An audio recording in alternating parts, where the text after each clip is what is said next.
African proverb says the child who is not embraced by the village will burn it down to feel the warmth. What time in your life have you been closest to starting the fire?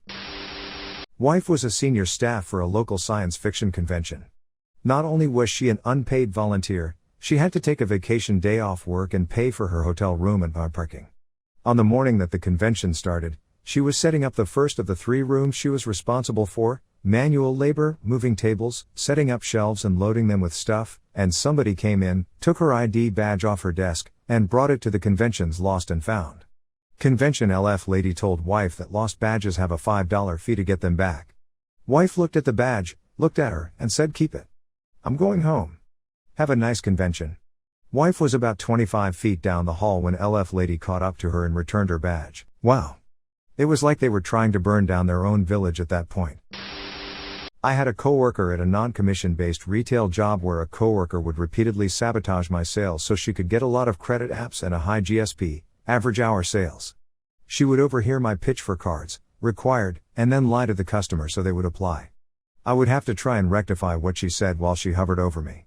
She did many other questionable things, and I reported her multiple times, as did my coworkers and customers. Now, one time I got lucky and an 18-year kid came in buy the most expensive desktop we have on display. 2.5K. She saw me do this sale, but I needed a manager to approve a tiny discount, but my radio was dead.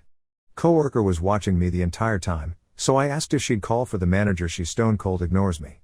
I go for the MGR, she prints out paperwork on the computer and tries to sell it to him. When I return, she literally yells at me in front of the customer to give her the sale. BC she worked too. I ignored her and didn't give her the sale.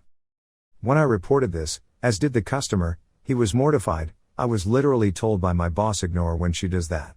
She's a middle child, so she does stuff like that. I was tired of the stupid lack of action, so I filed an HR complaint regarding her, and 5 of my managers for not addressing it. They all got reamed for it. Only one is still in a management position, the rest were eventually demoted or laid off. I was raised in a cult. There were 11 kids, with 4 moms, and the leader had really convinced our moms that he was the Archangel Michael. I tried to run away over and over in my late teenage years, hiking across the desert in the dark to get to the highway, where I would try to hitch a ride. Every single time, well-intentioned truckers called the police to report a little girl walking along the highway with her thumb out. I am short, and I had been malnourished my entire childhood, so even after I turned 18, I was underdeveloped and couldn't convince anyone I was an adult. Michael always called me in as a runaway and the cops would take me back. The last time, I was 20, and I felt so hopeless when I saw the police lights. I thought very seriously about trying to attack the officer with my knife, that I always brought in case I was picked up by a crazy person. I knew I was too small and weak to actually hurt the officer, but he would be obliged to arrest me and send me to jail. It was the only way out I could think of. I used to work in fast food, and was the only person in the store that didn't smoke.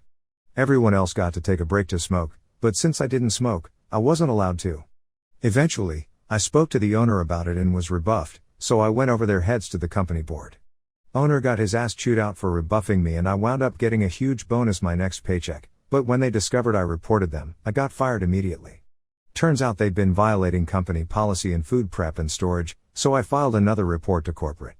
Store got shut down for months and my former boss got fined 6 figures. When I was a kid, my dad used to beat on me pretty often.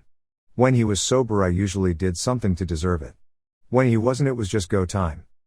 One night, I was 14, he got drunk and when I got home from a girlfriend's place he cornered me and put a revolver to my head. He told me how worthless I was and that he would be doing me a favor by killing me. I didn't respond. I didn't move.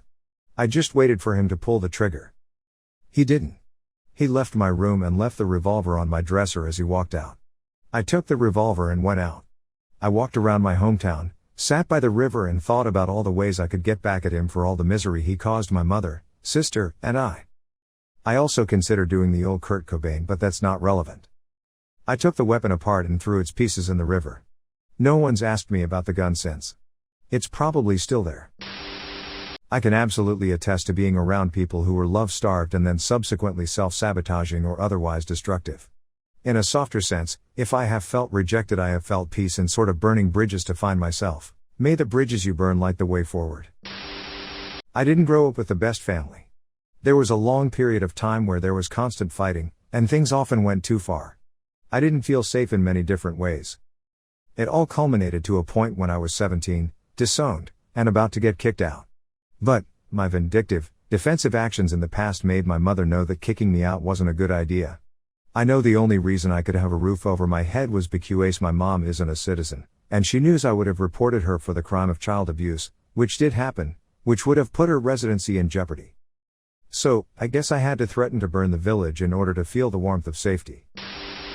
My family doesn't know that I've hit it big in my industry, the industry they said that you'd need superhuman talent or a lot of luck to make it in. I'm getting my finances and the logistics in order, and next week I'm moving out unexpectedly. The guys I've hired to move what few possessions I'm taking with me arrive sometime in the morning and my flight leaves in the afternoon. I'll leave a letter explaining that I haven't harmed myself, but they are not likely to see me for a long time. I've got my own phone on my own plan, a plane ticket, and a place lined up on the other side of the country. My family won't take it well since they thrive on control and conflict, and I expect the whole family to implode from finger pointing and drama whoring once I'm gone. Grew up with an incredibly privileged but emotionally abusive family. I never really fit in.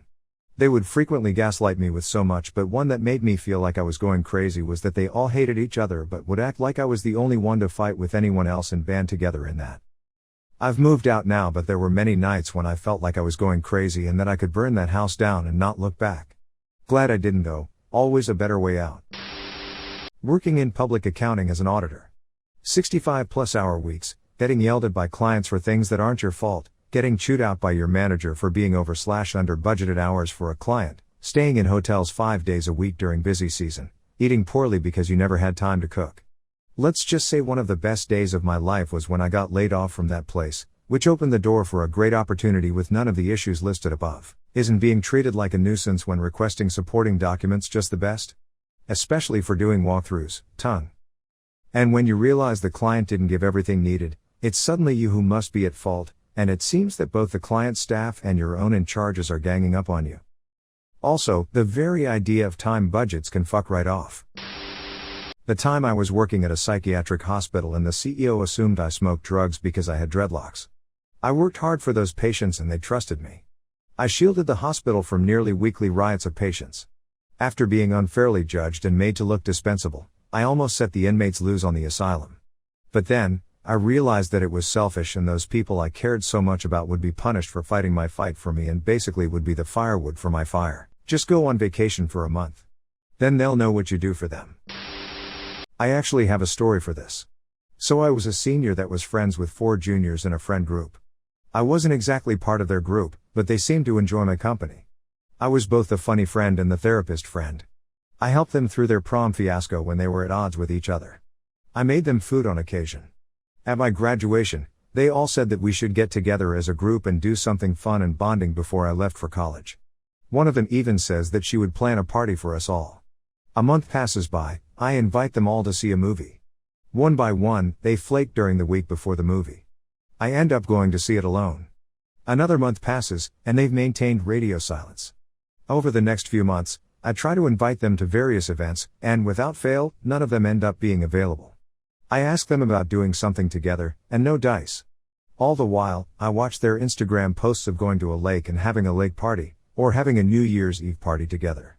Now, here I am, typing this out on Reddit before going to bed and waking up tomorrow to go out of state for college. Moved to a new town, and started going to a new church when Dad got cancer. Went to church and told the pastor to try and get advice. Pastor announced this to the convocation, and also told everyone that some lady's horse was sick. Watched the entire convocation console this lady about her sick horse. The convocation was in tears about some sick horse while my dad was dying. No one said a word to my family. Never been to church since. Oh, that's awful. I'm from the UK, so many of us are not brought up in any religion. But, my friend was starting to go to our local church and she'd just received news that her boss's new baby, a few days old, had unexpectedly died. Totally distraught, she went to church and had a word with the vicar asking could the baby be mentioned in the please pray for section of the service.